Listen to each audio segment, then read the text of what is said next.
si nó si và nó si này kịp đây cái tụ vì nghe được thế si ninh là hôn cái đó mình ấy chứ này máy đại bóng với này chặt đạc khang này mà cái đam hết tên nào hết nâng ấy cho mấy này bộ vẽ mà thì là rồi đấy cho lươn xuống này lắc đồ mới đại cho lao cái đang chứ lẹ hả ta đo ngay với tao ơi ta đo ngay với tao ơi bạn nông tu mới khôi bé con người dân tốc hổ ta mặc hai phải hàng ngay ta lơ vì năng tấu mùi với chặt đao mà to tâu đào đà hả nó nói ra thế mà đây biết khôi thế khôi đấy bé tại là tu thì trẻ không khôi đấy nâng ơi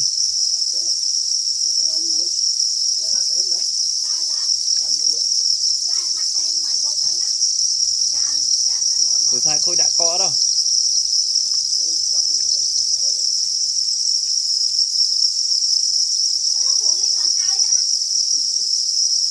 đi nhà hai tôi có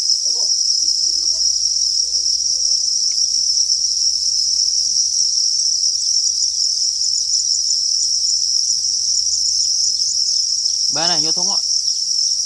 chào niệm đâu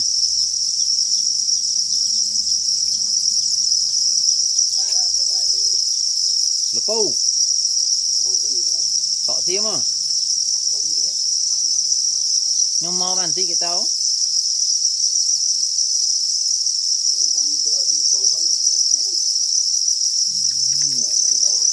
ấy cái tụi tí tụi chạy quá bà nữa cái tụi này nó cạ tí này chào là ngồi cổ tôm mò vốn ấy mê lôi hả tụi cha chưa cha đó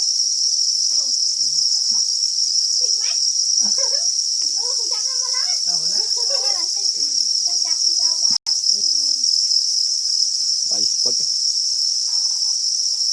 nằm đạn đây giờ giờ cả lo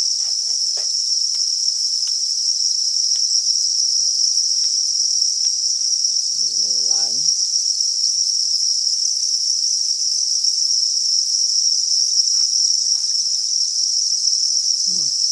em chế này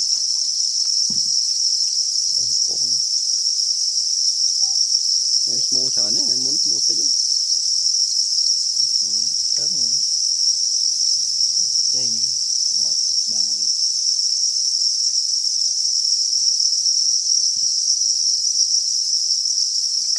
em chẳng rất pin đồ này bay